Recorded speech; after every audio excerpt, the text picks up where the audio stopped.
جب ان کو گرفتار کریں گے تو ان کو پہلے انفارم کریں گے، تو شاید اس پہ تھوڑا سا نیب کو ایک تھوڑا سا ایج حاصل ہو گیا ہے کہ وہ اس کو اپنے انداز سے اس طرح انٹرپریٹ کریں کہ ایسی ڈائریکشن ہائی کورٹ کے باوجود بھی اگر ہمارے پاس سفیشینٹ میٹیریل ہو تو ان کو انفارم کیے بغیر ہم ان کو اریسٹ کر سکتے ہیں۔ سر تو جو اس کے اندر ایک پارلیمنٹری ہماری ٹریڈیشن رہی ہے کہ اگر کوئی سیاست دان ہے، وہ کسی اسمبلی کا ممبر ہے، تو کہا جاتا ہے کہ ہمیشہ اسپیکر کو اطلاع دینی پڑتی ہے، تو کیا اس ٹریڈیشن کے اوپر، اس رول کے اوپر کوئی فرق پڑے گا اس آرڈر کے ساتھ؟ وہ آل ٹوگیدر ایک ڈفرینٹ چیز ہے، کیونکہ وہ تو پھر نیشنل اسمبلی کے یا سینٹ کے اپنے رولز ہیں، اس میں کوئی بھی زیر حراست ہو یا کسی کو حراست میں لانا ہے تو وہ بائنڈ کرتے ہیں کسی بھی پروسیکیوٹنگ ایجنسی کو کہ وہ پہلے اسپیکر کو یا چیئرمین سینٹ کو انفارم کریں۔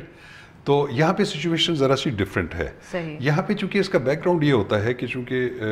کچھ لوگوں کے بارے میں نیب نے بیان دے دیا ہائی کورٹس میں کہ جی ہمیں فی الحال ان کو گرفتار نہیں کرنا چاہتے، اور اگر بغیر کسی ڈائریکشن کے ہائی کورٹ نے اس کو نمٹا دیا تو ایسا بھی ہوا ہے کہ اس سے 1 گھنٹے کے بعد یا اگلے دن ان کا ایک انہوں نے وارنٹ آف اریسٹ یا اریسٹ آرڈر نکالا اور اس کے تحت ان کو گرفتار کر لیا کہ کل تو ہمیں ضرورت نہیں تھی لیکن آج ضرورت ہے۔ تو اس طریقے سے نیب اس کو تھوڑا سا اپنے حوالے سے یا اپنے انداز میں ٹویسٹ ضرور کر سکتا ہے لیکن یہ مگر سر ٹویسٹ کرنے کی کیونکہ آپ نے بات کہی تو آپ کی بات کاٹ چکی کہ اس کا جو آخری جملہ ہے اس آرڈر کا جس میں کورٹ نے کہا ہے کہ نیب کو اپنے پاورز ابیوز نہیں کرنے چاہیے، انہوں نے کہا کہ ہم توقع کرتے ہیں، اس کو انٹرپریٹ نیب کرے گی یا یہ کورٹس کے اندر پھر معاملہ آئے گا اس کی ابھی انٹرپریٹیشن جو ہے میرا خیال ہے اس کی گنجائش موجود ہے۔ آپ کو میں جو بات بتاؤں کہ کون سے فیصلے جو ہے سپریم کورٹ کے وہ بائنڈنگ ہوتے ہیں، وہ آرٹیکل 189 ہے of the constitution of Pakistan. اس میں لکھا ہے کہ جب سپریم کورٹ آف پاکستان نے کوئی پرنسپل آف لا اننسیٹ کیا ہے، کوئی قانون کا اصول وضع کر دیا ہے تو وہ پھر لازم ہو جاتا ہے۔ تو مجھے نہیں، اس آرڈر کو پڑھنے کے بعد میں سمجھتا ہوں کہ اس میں کوئی ایسا قانون وضع نہیں کیا گیا یا قانونی اصول وضع نہیں کیا گیا جو انڈر آرٹیکل 189 کے تحت بائنڈنگ ہو ہائی کورٹس پر اور تمام ایگزیکٹو اتھارٹیز کے اوپر۔ تو اس کی انٹرپریٹیشن اپنے اپنے انداز سے ہو سکتی ہے، اس کی گنجائش موجود ہے، گنجائش موجود ہے، سو اس کو کوئی کورٹ میں لے کے پھر جا سکتا ہے اس ایشو کو۔ ہاں، اس کو یہ ضرور ہے کہ نیب اس کو اپنے مفاد میں استعمال کر سکتی ہے اپنے انداز میں انٹرپریٹ کرتے ہوئے۔ نہیں، اگر نیب اپنے اس کے استعمال کر سکتی ہے جیسے آپ نے کہا ان کو ایج حاصل ہے، تو میرا سوال یہ ہے کہ جو آخری جملہ ہے اس کو استعمال کر کے کوئی نیب کے ابیوز پہ بھی تو اس کو کورٹ میں لے کے جا سکتا ہے۔ So it's a very double edged sword کہ جو کمپلیننٹ ہے وہ بھی سمجھے کہ یہ آرڈر میرے حق میں آیا اور نیب بھی سمجھے کہ یہ ان کے حق میں آیا ہے۔ ایگزیکٹلی اس کی انٹرپریٹیشن اپنے اپنے طور پہ ہو سکتی ہے، لیکن اس آرڈر سے یہ کہیں پہ بھی نہیں ہے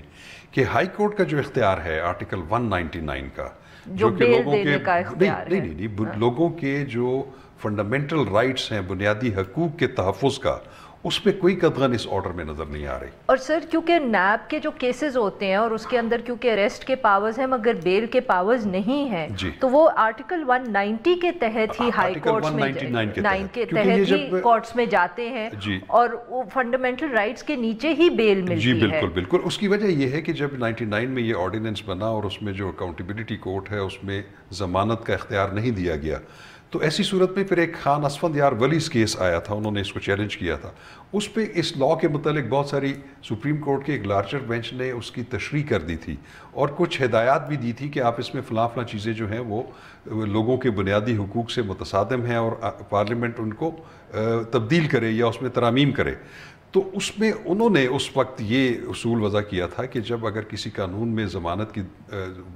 گنجائش موجود ہی نہیں ہے سرے سے، تو پھر ایسے کیسز میں جہاں پہ سوٹیبل کیسز ہیں جس میں لوگوں کی امپلیکیشن غلط ہوئی ہے، ان کو غلط ملوث کیا گیا یا ان کے خلاف میٹیریل نہیں ہے اور ان کو اتنے لمبے عرصے تک زیر حراست نہیں رکھا جا سکتا، تو اس میں ان کی بنیادی حقوق جو سلب ہو رہے ہیں تو اس کی وائلیشن میں وہ آرٹیکل 199 آف دی کانسٹیٹیوشن جو رٹ جورسڈکشن ہے ہائی کورٹس کی، اس کو انووک کر سکتے ہیں. تو یہ ایک راستہ سپریم کورٹ آف پاکستان نے نکالا تھا کہ جہاں پہ ایک قانون میں ایک چیز موجود نہیں ہے لیکن اس کا کوئی ریمیڈی یا مداوع ہونا چاہیے, تو وہ پھر یہ مداوع آرٹیکل 199 میں ہائی کورٹس کے پاس ہے. اور سر اس کے بعد کیونکہ سپریم کورٹ آپ کہہ رہے ہیں اس نے یہ نکالا تھا راستہ, تو جسٹس آصف سعید کھوسا کی یہ بھی ججمنٹ ہے جس میں انہوں نے ریکمینڈ کیا ہے کہ یہ بیل کے پاورز آپ کو ٹرائل کورٹس کو دے دینے چاہیے, اور انہوں نے آرگیومنٹ یہ لیا ہے کہ اس کی وجہ سے آپ کا جو برڈن ہے ہائی کورٹ پہ وہ ذرا کم ہوگا. مگر پارلیمنٹ کی طرف سے بہت سی وجوہات ہیں, زیادہ تر سیاسی ہیں, ابھی تک کوئی ریاکشن نہیں آیا, مگر بٹوین دیٹ ججمنٹ اور جو آج کل تنقید ہو رہی ہے اور پھر یہ آرڈر, تو بار بار ایشو تو یہی ہائی لائٹ ہوتا نظر آ رہا ہے کہ اس وقت اب نیب کے قانون کے اندر ترامیم کی شاید ہمیں بہت ضرورت ہے. اس کے علاوہ بھی آپ کے خیال میں کوئی ایسی اس اکاؤنٹیبلٹی بیورو کے حوالے سے کوئی چیزیں ہیں جو تبدیل کرنے والی ہیں؟ آصف سعید کھوسا صاحب نے تو صرف بیل کے حوالے سے بات کی تھی, اور دوسرا غالباً انہوں نے کہا تھا کہ جو وقت دیا ہوا ہے ٹرائل کو اس کو دیکھنے کی ضرورت ہے. بٹ اس کے علاوہ کون سی چیزیں ہیں جو نیب کے لاء میں ہمیں چینج کرنے کی ضرورت ہے؟ دیکھیں, آپ نے درست نشاندہی کی. جس کیس کا آپ حوالہ دے رہی ہیں وہ طلعت اسحاق کا کیس ہے, جو کہ غالباً اکتوبر 2018 میں یہ فیصلہ ہوا تھا, جس کی سربراہی موجودہ چیف جسٹس کر رہے تھے. 5 رکنی بینچ تھا. اس میں انہوں نے آخر میں جو انہوں نے آبزرویشنز دی, اور بلکہ انہوں نے تجاویز دی پارلیمنٹ کو کہ چونکہ نیب کے قانون میں ضمانت کا اختیار نہیں ہے اور یہ اختیار آرٹیکل 199 میں ہائی کورٹس کو جو ہے وہ انووک کرنا پڑتا ہے, تو وہ آلریڈی اتنے اوور برڈنڈ ہیں, تو جب ایک ضمانت ہائی کورٹ نے دینی ہے تو پھر کیوں نہ اس میں ترمیم کر کے یہ اختیار جو ہے وہ تفویض کر دیا جائے اکاؤنٹیبلٹی کورٹ کو. تو اسی طرح بہت ساری اور چیزیں بھی ہیں جس میں نیب میں جو ایسی شکیں موجود ہیں جس پہ بہت تنقید ہوتی ہے, جو میں سمجھتا ہوں کہ کئی بنیادی حقوق سے بھی متصادم ہیں. تو پارلیمنٹ کا یہ کام بنتا ہے کہ وہ اس میں مناسب ترامیم کریں. میں آپ کو ایک مثال یہ دیتا ہوں کہ اب دیکھیں, بہت ساری جو نیب کا آرڈیننس ہے 1999 میں آیا تھا, یہ کسی پارلیمنٹ نے پاس نہیں کیا تھا, یہ آرڈیننس تھا. اس وقت جنرل مشرف کی گورنمنٹ تھی, جس کو بعد میں اڈاپٹ ضرور کر لیا جب کانسٹیٹیوشن بحال ہوا. لیکن اس میں جو چیزیں ایسی موجود ہیں جو کہ عام طور پہ قوانین میں نہیں ہوتی, ان میں بہت سارے ایسے اختیارات جو نارملی کورٹس کو ہوتے ہیں وہ سلب کر لیے گئے تھے. تو سب سے جو بنیادی بات ہے وہ جو ایک ثوابدیدی اختیار ہے چیئرمین نیب کا, وہ کسی کو دوران انکوائری یا انویسٹیگیشن ہراس کرنے کا ہے. تو وہ ان کی ڈسکریشن ہے کہ وہ کسی کو جو ہے وہ انکوائری سٹیج کے اوپر اس کا آرڈر آف اریسٹ نکال کے اس کو اریسٹ کر لیں, پھر اس کے لیے پھر ایک 90 دن تک وہ ان کا جسمانی ریمانڈ لیا جا سکتا ہے. کئی کیسز میں ہم نے دیکھا ہے جس میں بہت اسٹرانگ ایویڈنس ہے کسی کے خلاف, لیکن چیئرمین نیب نے اس میں اپنا جو ثوابدیدی اختیار ہے اس کو گرفتار کرنے کا وہ استعمال نہیں کیا. ہمارے سامنے بہت ساری مثالیں موجود ہیں, اور ان کو انویسٹیگیشن کمپلیٹ کرنے کے بعد ان کو مجرم گردانتے ہوئے ان کے کیسز اکاؤنٹیبلٹی کورٹ میں پیش کیے, لیکن ان کو گرفتاری کا حکم نہیں دیا. تو یہ یہاں پہ تھوڑا سا تضاد آتا ہے کہ وہ جو ثوابدیدی اختیار ہے وہ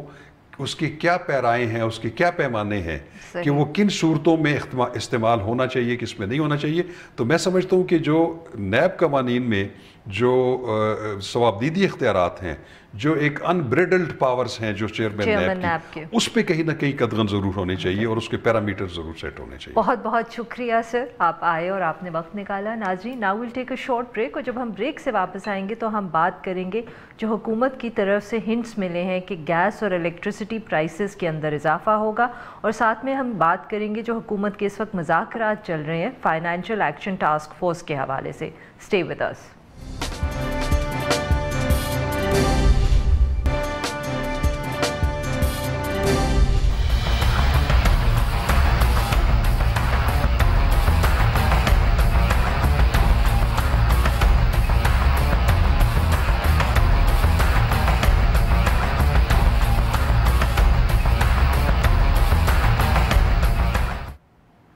ویلکم بیک. اب ہم بات کریں گے اکانومی کی, اور اس کے حوالے سے جو حکومت کو مشکل فیصلے کرنے ہیں اور کیا وہ کر پا رہے ہیں کہ نہیں. انڈیکیشنز یہی آ رہی ہیں کہ حکومت ایک دفعہ پھر بجلی اور گیس کی پرائسز جو ہے بڑھانے لگی ہے. جو وفاقی وزیر ہیں پاور ڈویژن کے عمر ایوب صاحب, انہوں نے تو یہ کہہ دیا ہے کہ سرکولر ڈیٹ کو کنٹرول کرنے کے لیے بجلی کی قیمتوں میں اضافہ کرنا پڑے گا, اور ساتھ میں انہوں نے الزام جو تھا پچھلی حکومت پہ ڈال دیا یہ کہہ کے کہ انہوں نے کافی عرصہ کیونکہ قیمتیں نہیں بڑھائیں، اس لیے اب پی ٹی آئی کو یہ مشکل فیصلے کرنے پڑ رہے ہیں۔ ساتھ میں خبریں یہ بھی آ رہی ہیں کہ گیس کے بھی اسی طرح پرائسز جو ہے بڑھائی جائیں گی، جبکہ گیس کی پرائسز پچھلے سال حکومت نے پاور میں آنے کے بعد بڑھائی تھیں، اور جو ہائر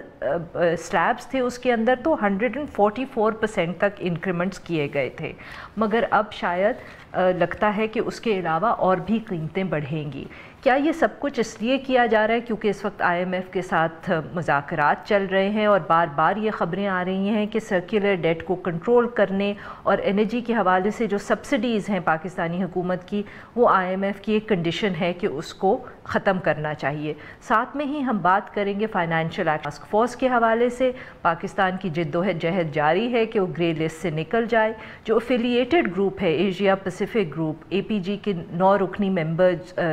ٹیم جو ہے وہ اس وقت پاکستان میں ہے، اور ان کی کنٹینیوسلی میٹنگز ہو رہی ہیں حکومت کے ساتھ، اور وہ بیسکلی اینٹی منی لانڈرنگ اور ٹیرر فائنینسنگ کے حوالے سے ہے۔ اور پچھلے سال سے ہی پاکستان پہ بہت پریشر ہے، نہ صرف یہ کہ جو بینڈ آرگنائزیشنز ہیں ان کے اوپر سختی بڑھائی جائے، بٹ ساتھ ساتھ جو لاز اسٹرینتھن کرنے ہیں اینٹی منی لانڈرنگ اور ٹیرر فائنینسنگ کے حوالے سے۔ ان سب ایشوز پہ بات کرنے کے لیے ہاتھ موجود ہیں ڈاکٹر عابد سلیری صاحب، جو ممبر ہیں اقتصادی مشاورتی کونسل کے۔ ویلکم ٹو دا شو سر۔ سر، تو سب سے پہلے یہ جو انرجی اور گیس پرائسز کی قیمتوں کے اندر بات آ رہی ہے، اس کا کتنا تعلق جو ہے وہ آئی ایم ایف کی نیگوسیشنز کے ساتھ ہے؟ کیونکہ نیگوسیشنز ایک طرف تو حکومت کافی عرصے سے کہہ رہی ہے کہ اب شاید فائنلائزیشن کی طرف جا رہے ہیں، مگر بار بار جو ان آفیشلی یا خبروں کے تھرو پتہ چلتا ہے وہ یہ ہے کہ جو 2 سب سے سخت کنڈیشنز ہیں، ایک سرکولر ڈیٹ کے حوالے سے ہے اور ایکسچینج ریٹ کے حوالے سے، تو کہ یہ جو اب انڈیکیشنز آ رہی ہیں حکومت سے کہ پرائسز بڑھنے جا رہی ہیں، یہ کیا آئی ایم ایف کی کنڈیشنالٹیز کے حوالے سے ہے؟ جی، میرا خیال ہے پہلے تو ہمیں یہ دیکھنا پڑے گا کہ اقتصادی مسائل نہ تو راتوں رات پیدا ہوتے ہیں، نہ یہ راتوں رات ٹھیک ہوں گے۔ بالکل صحیح۔ تو ایک لمبا عرصہ لگتا ہے کسی بھی ملک کی اکانومی کو ڈیٹیریوریٹ ہونے میں، اور ایک لمبا عرصہ لگتا ہے اس کو ریوائیو کرنے میں۔ اب اگر ہم اپنی اکانومی کی کچھ فنڈامنٹل پرابلمز دیکھیں جو کہ ہر حکومت کو پیش آتی رہے، صرف اسی حکومت کو نہیں، تو انرجی سرکولر ڈیٹ جو تھا وہ بہرحال ایک مسئلہ تھا کہ آپ کی بجلی جو ہے یا گیس آپ کے مہنگے داموں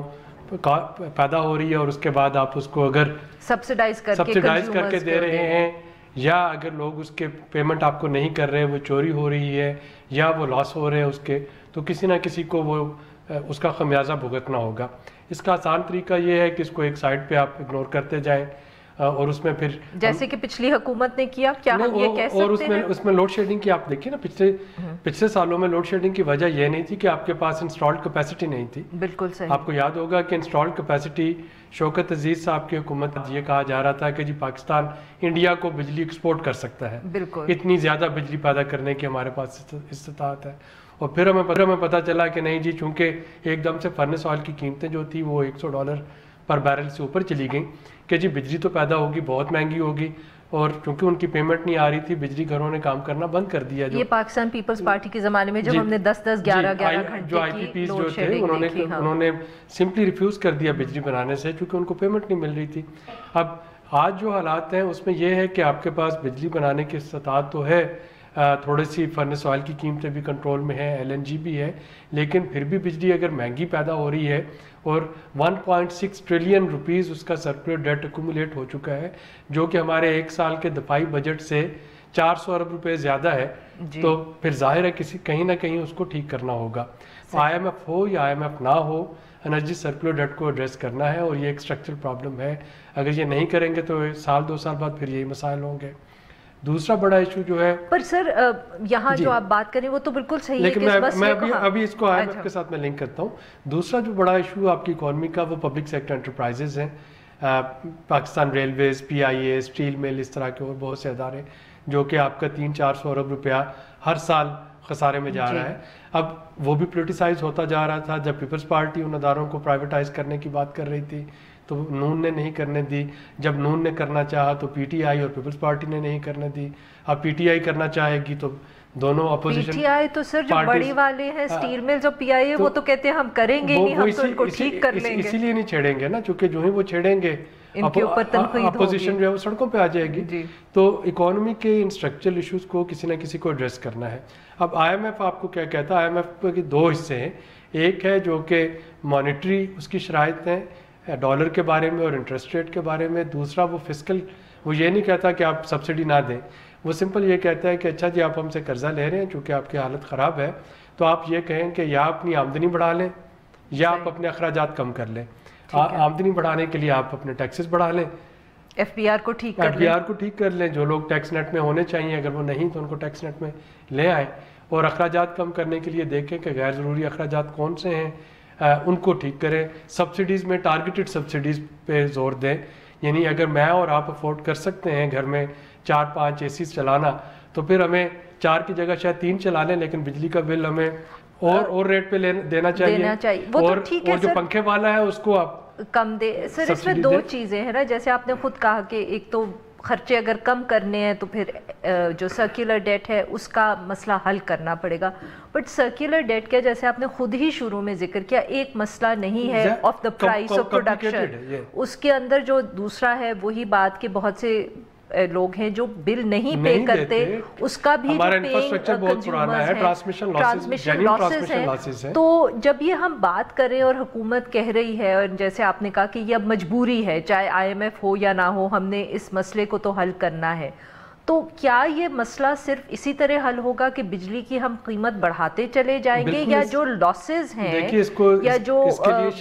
بلز نہیں پے ہو رہے ان کے لیے کیا حکومت اقدامات ہونی چاہیے؟ جو لوگ پے نہیں کر رہے ان سے لینا چاہیے. اور آپ نے دیکھا ہوگا کچھ ڈرائیوز چل بھی رہی ہیں نادہندگان کے خلاف, جن ایریاز میں نہیں آتے تھے, آپ ٹی وی پہ اکثر ایڈز دیکھ رہے ہوں گے یا اخباروں میں. سیکنڈ, ہمیں آلٹرنیٹیو اور چیپر ریسورسز کی طرف بھی جانا چاہیے. یعنی ضروری نہیں کہ اگر ہماری پر یونٹ کاسٹ مہنگی ہے صرف اس وجہ سے کہ ہمیں تیل سے بنانا ہے, تو اگر اس کے کوئی آلٹرنیٹیو اور ٹیکنالوجی اب ایڈوانس ہوتی جا رہی ہے تو ہمیں اس کی طرف جانا پڑے گا. ہمیں تیسری جو امپورٹنٹ چیز ہے وہ یہ ہے کہ لوگوں میں تھوڑا سا ایک شعور بھی دینا ہے, اور وہ یہ ہے کہ اگر آپ کے پاس ایون افورڈیبلٹی موجود ہے تو تھوڑا سا آپ کی کنزمپشن کو تھوڑا کنٹرول میں رکھیں, تاکہ وہاں پہ بھی آپ کچھ سیونگ آپٹیمم یوز کے ذریعے کر سکیں. تو یہ ایک ملٹی پرانگ اسٹریٹجی ہوگی. لیکن اگر ہم آئی ایم ایف کی طرف آتے ہیں تو آئی ایم ایف کا اسٹینس میرے خیال کے مطابق, اور اگین میں کوئی سرکاری ترجمان نہیں ہوں, وہ حکومتی پارٹی یا حکومت, آپ ایز این انڈیپینڈنٹ اکانومسٹ, تو میرے خیال کے مطابق آئی ایم ایف اس وقت اپنا اسٹانس کافی فلیکسیبل کر چکی ہے پاکستان کے ساتھ. جو 7-8 مہینے پاکستان نے گین کیے, شروع میں آئی ایم ایف جو تھی وہ فری فلوٹنگ ایکسچینج ریٹ کی بات کر رری تھی کہ اسٹیٹ بینک کو بالکل اس پہ ٹچ نہیں کرنا چاہیے, ڈالر 100 روپے کا ہو جائے یا ڈالر 200 کا ہو جائے. جی sir, because we are running out of time, تو تھوڑا سا اگر فائنینشیل ایکشن ٹاسک فورس کے حوالے سے بھی بات ہو کہ اس وقت جو اے پی جی گروپ آیا ہوا ہے تو اس کو جو بھی نیگوسیشنز حکومت کے ساتھ ہو رہی ہیں اس کے اندر اب ہمیں کیا کرنے کی ضرورت ہے آپ کے خیال میں اس وقت جو آگے مئی کے اندر ریویو آ رہا ہے؟ ہمیں اپنا پرسیپشن بہتر کرنا ہے اور ہمیں اپنے آپٹکس بہتر بنانی ہے. یو ڈونٹ تھنک کہ ہمیں اپنے لاز اسٹرینتھن کرنے ہیں یا صرف آپٹکس بہتر کرنے ہیں؟ نہیں, مسئلہ یہ ہے کہ پرسیپشن کی میں بات کر رہا ہوں نا. لاز تو راتوں رات ٹھیک ہو جاتے ہیں لیکن وہ ہوتے آخری رات میں ہیں جبکہ صبح مشن کو آنا ہوتا ہے, اور پوری دنیا اس کو یہ پرسیو کرتی ہے کہ دیکھا اب چونکہ دو دن بعد ان کو رپورٹ پریزنٹ کرنی ہے اور انہوں نے جی آج فلاں چیز کر دی. اگر ہم واقعی یہ چاہتے ہیں کہ دنیا میں ہمیں ایک رسپانسیبل قوم اور رسپانسیبل ملک کے طور پہ دیکھا جائے تو یہ ساری چیزیں ان کو فائر فائٹنگ اور ایڈ ہاک موڈ میں کرنے کی بجائے جب ہمارے پاس ایک نیشنل ایکشن پلان کا انسٹرومنٹ موجود ہے تو اس پہ کنٹینیوسلی کام ہونا چاہیے. اور اس حکومت کو یہ ایڈوانٹیج حاصل ہے کہ بڑی دیر کے بعد آپ کی سول اور عسکری قیادت جو ہیں ان میں ایک ہم آہنگی پائی جا رہی ہے, اور اس ہم آہنگی کا فائدہ اٹھاتے ہوئے ہمیں اپنے پرسیپشن کو بھی بہتر بنانا اور لاس کو بھی اسٹرینتھن کرنا ہے. پرسیپشن کا تو آپ بالکل صحیح کہہ رہے ہیں, بٹ ساتھ میں ایک اور جو مسئلہ ہے یا جس کو کچھ لوگ ہائی لائٹ کرتے ہیں وہ یہ ہے کہ وہ کہتے ہیں کہ آپ لاز پاکستان نے بنا دیے یا you are setting in place mechanisms, مگر جب تک کنوکشنز نہیں آپ کر پائیں گے جیسے اینٹی منی لانڈرنگ کی ہے یا ٹیرر فائنانسنگ کے حوالے سے, تو کیونکہ پرسیپشن کا اتنا سیریس مسئلہ ہے تو شاید دنیا کو ہم کنونس نہ کر پائیں صرف لاز بنانے سے. تو آپ کا بھی کیا خیال یہ ہے کہ اب ہمیں کنوکشنز کے اوپر بھی فوکس کرنا پڑے گا؟ کنوکشن کے لیے پھر ہمیں اپنے جوڈیشل سسٹم کو بھی ٹھیک کرنا ہے, اور کنوکشن کے لیے ہمارے پاس وائٹ کالر کرائمز کی ایکسپرٹیز کا ہونا بہت ضروری ہے. صحیح. آبویسلی جب ہم اینٹی منی لانڈرنگ کی بات کرتے ہیں, اگر ہم نے دیکھا ہے بہت سے ہائی پروفائل کیسز میں اور بہت سے دوسرے کیسز میں بھی بہت زیادہ ہمارے جو اکاؤنٹیبلٹی کے ادارے ہیں انہوں نے ہوا کریٹ کیا ہوتا ہے اور اس کے بعد عدالت میں کچھ بھی پروو نہیں ہو پاتا. میڈیا ٹرائل سے آگے بات نہیں جاتی. اگر ہم اپنے جو وائٹ کالر کرائمز کو انویسٹیگیٹ کرنے کی ایکسپرٹیز نہیں بنا سکیں گے تو کنوکشن نہیں ہو سکے. اب صرف پرسیپشن چینج کرنے کے لیے تو آپ کنوکشن پہ کنوکشن نہیں کر سکتے. جوڈیشل سسٹم جو اس کی اپنی مجبوریاں ہیں کہ جو ہمارا استغاثہ ہے وہ اپنا کیس کیا ثابت کر پاتا ہے کہ نہیں, تو وہاں پہ استغاثہ کی کیپیسٹی بلڈ کرنا ہوگی. وہاں پہ شاید آپ کو وائٹ کالر کرائم کی انویسٹیگیشن کے لیے ایک پورا کارڈر جو ہے وہ علیحدہ سے بنانا پڑے اور اس کو ٹرین کرنا پڑے. اسی طریقے سے جو ٹیررزم فنانسنگ ہے اس کے حوالے سے ہمیں بالکل ڈفرینٹ لیول کی کیپیسٹیز چاہیے. تو اگر ہم یہ سمجھیں کہ پولیس جو کہ اسٹریٹ کرائمز کے لیے civic law and order maintain کرنا جس کی میجر رسپانسبلٹی ہے, یا باقی ادارے جو ہیں اگر ان میں یہ اسپیشلائزڈ ٹریننگز نہیں دی جائیں گی تو یہ کام نہیں ہو پائے گا. بہت بہت شکریہ سر, آپ آئے, وقت نکالا. ناظرین, now we'll take a short break, اور جب ہم بریک سے واپس آئیں گے تو ہم بات کریں گے جو سندھ کے اندر اس وقت مسئلہ چل رہا ہے اور ایک اور لڑکی کی خبر آ رہی ہے کہ وہ 14 سال کی ہے اور اس کے والدین کہہ رہے ہیں کہ اس کو زبردستی جو ہے کنورژن اس کی گئی اور پھر شادی ہو گئی. اسٹے ود اس.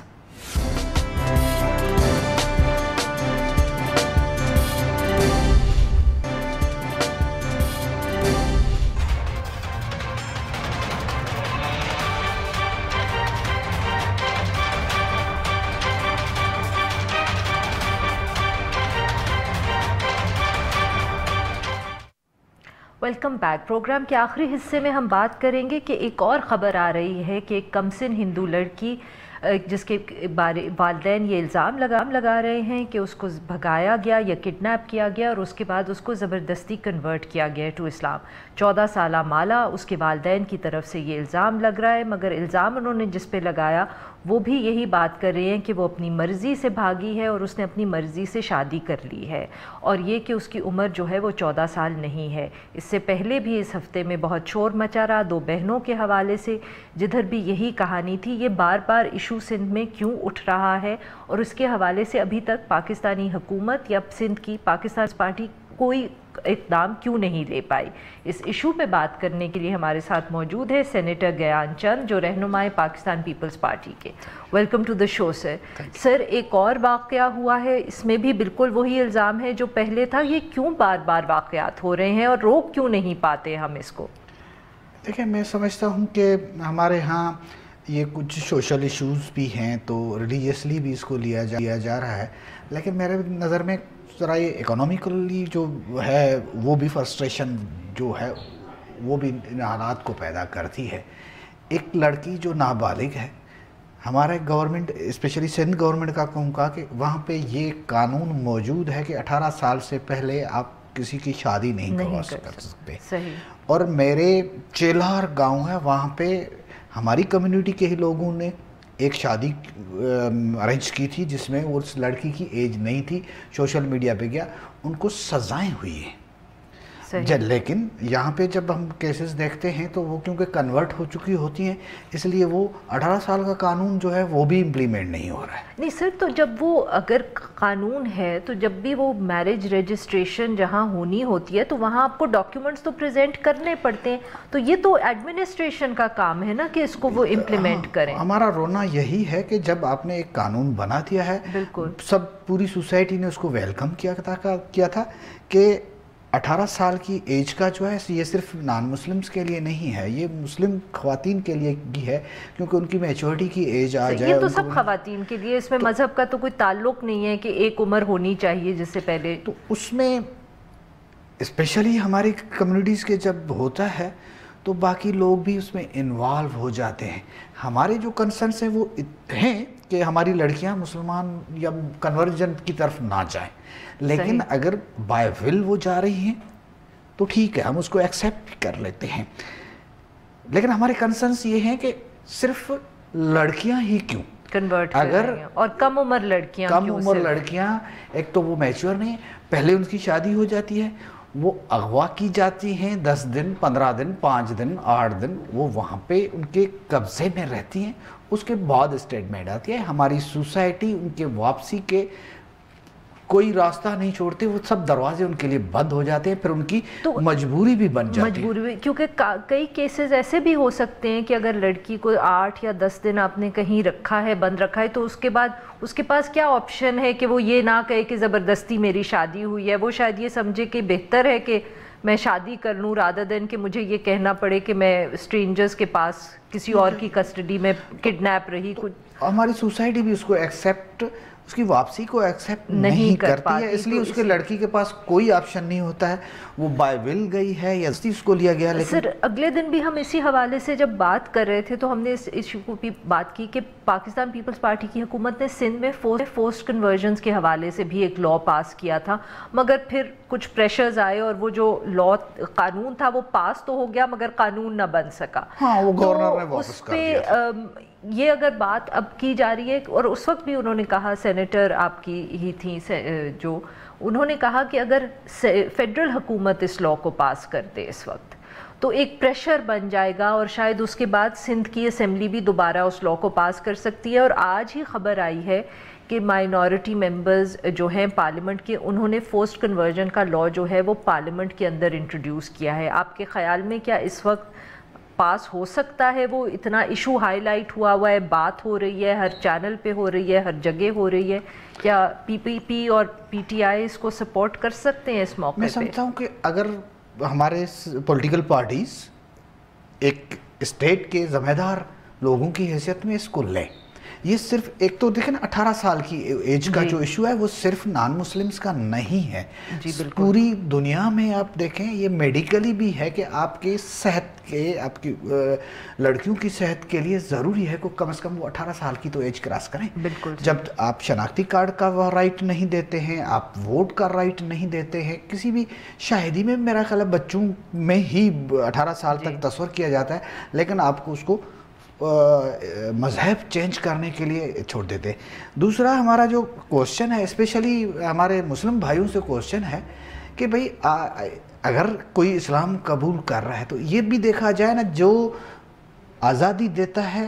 کسی لڑکی کو بھگا کر یا لے جا کر شادی کرنے کی، کیا وہ اپنی بہن کو وہ رائٹ دے رہا ہے؟ کافی کیسز میں شادی شدہ ہیں، کیا وہ اپنی بچیوں کو یہ آزادی دے سکتا ہے؟ وہ نہیں دے رہا ہے. شادی کریں تو ہمارے سامنے تو یہ کوشچن ہے کہ یہ کنورژن جو ہے وہ اسلام کی محبت میں نہیں ہو رہی ہے. جی اگر رضامندی سے بھی ہو رہی ہے تو شادی کرنے کے لیے اسلام کو یوز کیا جا رہا ہے. پھر ہمارا کوشچن یہ بھی ہے کہ اگر کوئی کر رہا ہے، اسلام کی کوئی خدمت کر رہا ہے اور اس کو کچھ لوگوں کو لا رہا ہے،